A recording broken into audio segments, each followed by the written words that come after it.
ದಿನೇ ದಿನೇ ಇನ್ಸ್ಟಾಗ್ರಾಮ್ನಲ್ಲಿ ಒಂದಲ್ಲ ಒಂದು ಪ್ರಕರಣ ದಾಖಲು ಆಗ್ತಾನೆ ಇದೆ. ಯಾಕೆ ಈ ಸ್ಟೋರಿ ನೋಡಿ. ಇನ್ಸ್ಟಾಗ್ರಾಮ್ನಲ್ಲಿ ಕೋಮು ಪ್ರಚೋದನೆ ಮತ್ತು ಕೊಲೆ ಬೆದರಿಕೆ ಹಾಕಿದ ಪೇಜ್ ವಿರುದ್ಧ ಮಂಗಳೂರು ಪೊಲೀಸರು ಸುಮೋಟೋ ಕೇಸ್ ದಾಖಲಿಸಿದ್ದಾರೆ.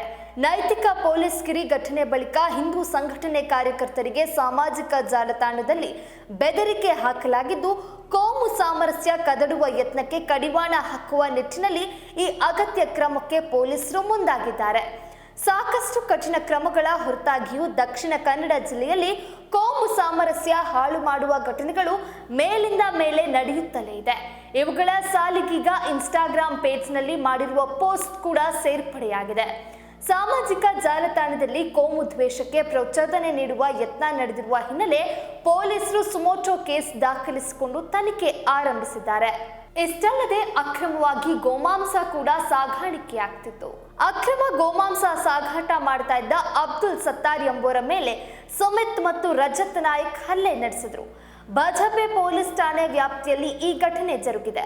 ಈ ಬೆನ್ನಲ್ಲೇ ನೈತಿಕ ಪೊಲೀಸ್ ಕಿರಿ ನಡೆಸಿದ ಆರೋಪಿಗಳನ್ನ ಪೊಲೀಸರು ಬಂಧಿಸಿದ್ದಾರೆ. ಇದೇ ವಿಚಾರವನ್ನ ಮುಂದಿಟ್ಟುಕೊಂಡು ನಾರ್ಲ ಪದವಿನ ಹಿಂದೂ ಸಂಘಟನೆಯ ಕಾರ್ಯಕರ್ತರಿಗೆ ಸಾಮಾಜಿಕ ಜಾಲತಾಣದಲ್ಲಿ ಬಹಿರಂಗವಾಗಿ ಬೆದರಿಕೆ ಹಾಕಲಾಗಿದೆ.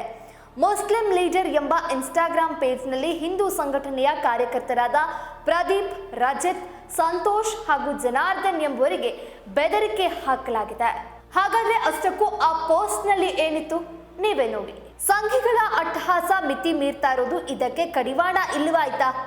ಸಂಘ ಪರಿವಾರದ ಭಯೋತ್ಪಾದಕರ ದಾಳಿ ಈಗೀಗ ಹೆಚ್ಚುತ್ತಲೇ ಇದ್ದು ಅವರಿಗೆ ಕಾನೂನಿನ ಭಯವಿಲ್ಲ ಮತ್ತು ಕಾನೂನು ಅವರನ್ನ ಏನು ಮಾಡೋದಿಲ್ಲ. ಇನ್ನು ಗೋಮಾಂಸ ತಿನ್ನುತ್ತೇವೆ, ಸಂಘಿಗಳೇ ಏನು ಮಾಡ್ತೀರಾ ಎಂದು ಪ್ರಶ್ನಿಸಿರೋದಲ್ಲದೆ ಇವರಿಗೆ ಸದ್ಯದಲ್ಲಿ ಸುಹಾಸ್ ಶೆಟ್ಟಿ ಟ್ರೀಟ್ಮೆಂಟ್ ಕೊಡಬೇಕು ಎಂದು ಬೆದರಿಕೆ ಹಾಕಲಾಗಿದೆ. BNS ಕಾಲಮ್ 351/2, 351/3, 352, 353/2, 192 ಈ ಅಡಿಯಲ್ಲಿ ಸ್ವಯಂ ಪ್ರೇರಿತ ಪ್ರಕರಣವನ್ನ ದಾಖಲು ಮಾಡಲಾಗಿದೆ. ಇನ್ನು ಈ ಸಂಬಂಧ ಬಜಪೆ ಪೊಲೀಸ್ ಠಾಣೆಯಲ್ಲಿ ಪ್ರಕರಣ ದಾಖಲು ಮಾಡಲಾಗಿದೆ.